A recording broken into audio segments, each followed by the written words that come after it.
안녕하십니까. 정치블로거 IM피터 임용도입니다. 총선 아바타 데일리 브리핑 시작하겠습니다. 저희가 오늘은 마포와 강서를 다녀왔습니다.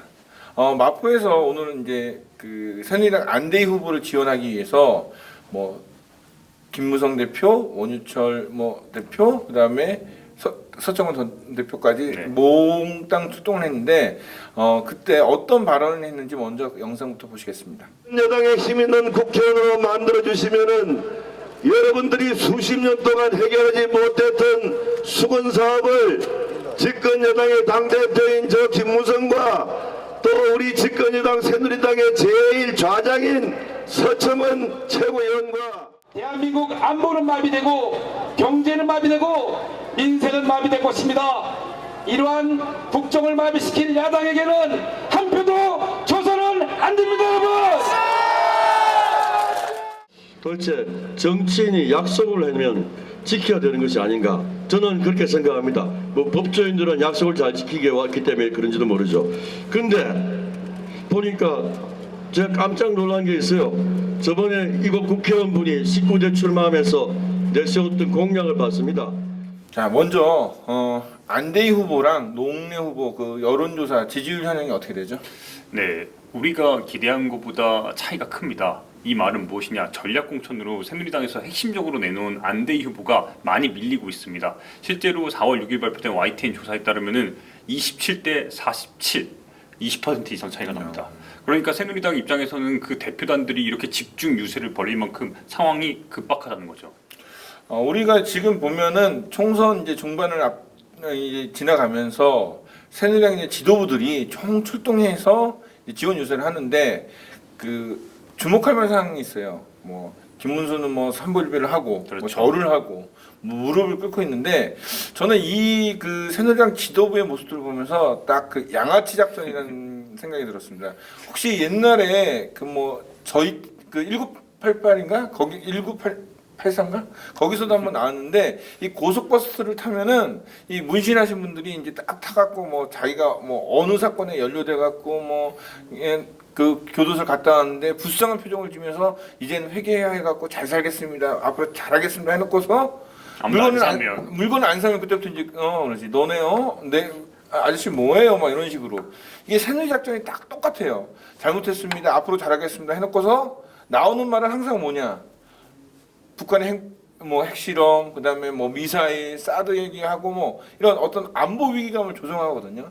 이거는 어느 누가 봐도 양아치 작전이거든요. 어떤 정책이나 공약을 가지고 얘기를 하는 것이 아니라 무조건 감정에 호소하고 북풍몰이를 하고 이런 거는 그 몇십 년 전부터 이렇게 그 보수 정권이 계속 써먹는 전법인데 이거에 현혹돼 갖고 또 다시 그쪽으로 이제 투표를 하신 분들이 계속 있습니다. 이런 부분은 우리 유권자들도 좀 생각을 하고 고민을 해야 될 대목이 아닐까 생각됩니다. 그리고 지역별로 대구에서는 무릎 꿇으면서 왜 전북에 와서는 김무성 대표가 또 배알도 없냐는 그런 지역 차별적인 발언을 또 계속해서 연이어 하는지.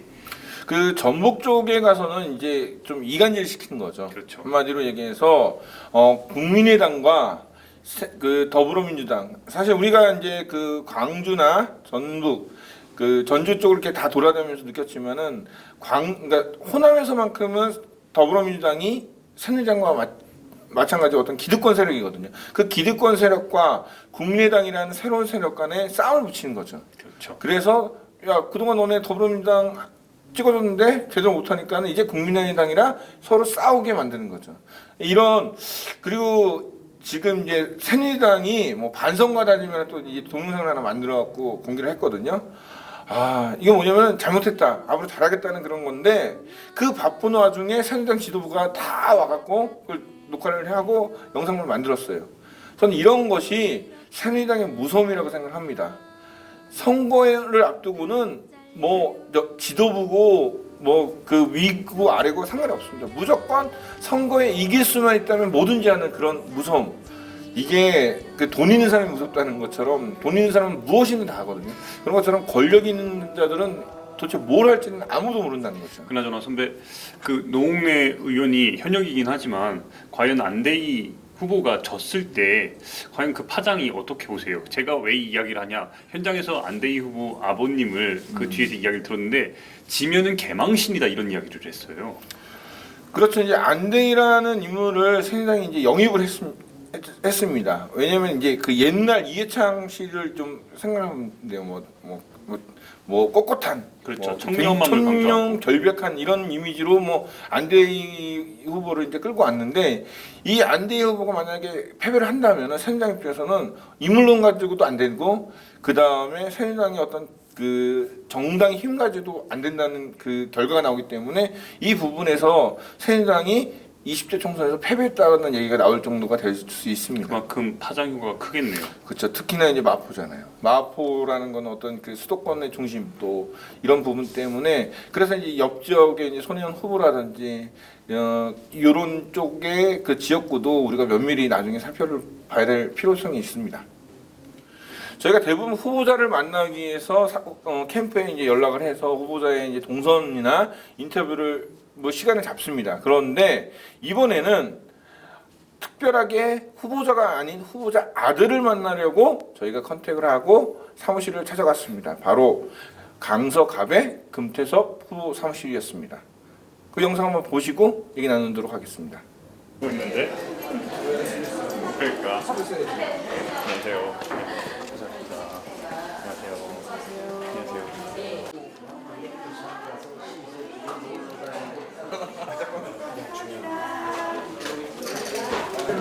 이제 그냥 아들입니다 시작하겠습니다라고 하는 것보다는 이제 저희 힘으로 뭔가 얘네 진짜 이상하고 특이한 애들이다 좀 봐보자라는 거를 이제 유명세를 뜻한 다음에 그 다음에 이제 저 사실 아들이었습니다라고 하는 게 효과적일 거라고 생각해서 어떻게 하면 이걸 숨길 수 있을까 하다가 강서구 지도를 보니까 실루엣이 이제 말머리 모양이더라고요. 그래서 이제 이거다 하고 말타를 쓰게 됐죠. 그냥 너 알아서 해라라고 하는데 확실히 그 아버님 반응이 아니라 다른 분들 반응이 좋으니까 아버지도 만족하고 계시죠.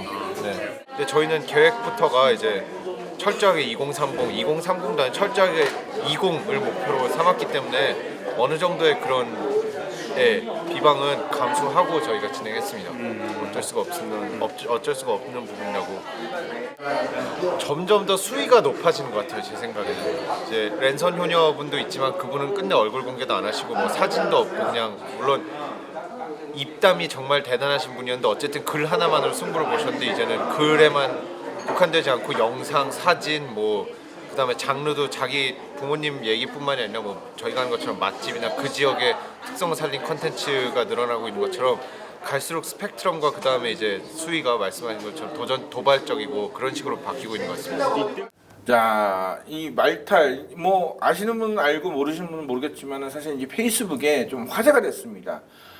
금태섭 후보의 이제 아들인데 금태섭 후보가 저랑 별 나이 차가 많이 안 나요. 그런데 아들은 벌써 20대 중반이죠. 20대 중반에서 뭐 내일 모레 이제 군대 간다 그랬죠. 의경을 간다 그러는데 아들이 그 금태섭 후보를 위해서 페이스북 페이지를 이제 운영하는데 굉장히 독특했어요. 뭐 어떤 뭐 말타를 쓰고 뭐 돌아다니거나 아니면은 뭐 맛집 기행. 맛집 기행이랑도 있었고 또 아버지를 그냥 왜 정치를 하느냐 이해를 못하는 식으로 거의 삼자의 입장에서 그러니까 정치인의 아들이 아닌 그냥 일반 사람의 눈으로 보기 때문에 일부 이제 SNS 전문가들도 야 너무 잘 만들었다 이런 그 호평을 받고 있어요. 소위 이야기하는 병맛과 요즘에 정말 독특한 그 기운들을 정말 그대로 날것으로 다 드러내고 있다는 거죠. 그 점이 너무너무 잘 통하고 있고 제가 인터뷰를 하면서 가장 놀랐던 부분이 뭐냐면 보통 목적을 드러내진 않잖아요. 근데 이거는 철저하게 아버지를 위한 운동이고 선거가 끝나면 당장 종료할 거다. 이런 도발적인 언행들이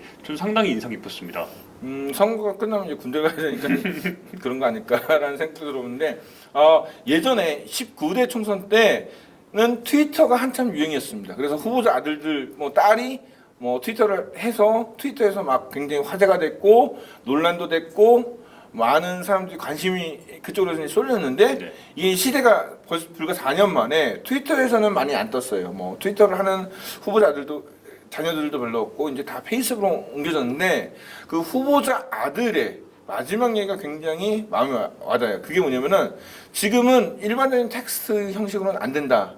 영상, 이미지, 뭐 카드 뉴스, 뭐 맛집, 뭐 그러니까 그 지금 단순한 선거를 가지고 선거 전략, 옛날의 구시대적인 선거 전략을 가지고는 안 된다는 거죠. 벌써 이것은 우리 그 야당이 좀 새겨들어야 할 필요성이 있습니다. 뭐냐면은 매번 표를 구걸을 해요. 뭐 여당이 정권을 장악하면 안 된다, 심판해야 된다. 그런데 그렇게 되기까지 국민들을 유권자를 끌어와야 되는데 그 끌어오는 힘이 너무 약해요. 하다못해 새누리당은 무릎이라도 꿇죠. 근데 더불어민주당이나 야당 같은 경우는 그런 노력들이 너무 부실한 거예요. 그러니까 한마디로 얘기해서 저는 이럴 때 보면 야당이 더 짜증이 나는 거야. 노력도 안 하고 맨날 시험 점수 잘 받게 해주세요 하는 정말 얌통머리 없는 짓을 하는 거죠. 그런 점에서 볼 때 저는 이런 새로운 모습이 하나의 이제 선배 지금 지적해 준 대로 야당의 반영이 꼭 됐으면 좋겠고, 저는 근데 이 아들의 마음 있잖아요. 후보자의 가족, 특히 자녀들이 아버지나 엄마가 출마를 했을 때 느끼는 그 부담, 자기가 뭔가를 해야 된다는 그 부담을 여전히 간직하고 있구나. 이런 것들도 후보자의 아들, 딸이라고 그렇게 좋지만은 않구나. 그런 부분도 느껴지더라고요. 그렇죠. 이제 금태섭 후보가 그 얘기를 했었잖아요. 뭐냐면은 되게 부담이 많은데 특히나 그런 식으로 이제 소위 이제 말하면 요새 젊은 친구들이 쓰는 말을 했을 때 실수가 있거나 만약에 사회적 파장이 일어날 수 있는 무리를 일으켰을 때 정몽준 씨 아들이 그랬죠. 네. 정말 큰 오히려 역효과가 날 수 있는데 금태섭 후보 같은 경우는 뭐 그럴 수 있다. 하지만 그거에 대해서 가족이기 때문에 감싸 않겠다. 그러니까 벌써 미리 이런 거에 대해서 대비를 하고 있다는 거죠. 아들한테 너는 왜 아버지보다 못하냐 그러면 아들은 굉장히 기분 나빠요. 그런데 아버지는 이런 얘기를 해요. 아들 너무 잘났어. 우리가 당신보다 아들을 만나러 왔습니다. 그랬더니 좋아하는 거예요. 이게 바로 아버지의 마음 같다는 생각이 좀 들었습니다. 그래서 우리 그 후보자들이 맨날 말로만 아버지의 마음, 아들, 딸처럼 섬기겠습니다 이런 말보다는 이런 선거 운동을 하면서 그것들을 좀 체험을 하고 그걸 그대로 잘 그 선거 운동에 표출하고 표현했으면 좋겠습니다. 총선 아바타 38일차 데일리 브리핑 이만 마치겠습니다. 시청해주신 여러분 고맙습니다.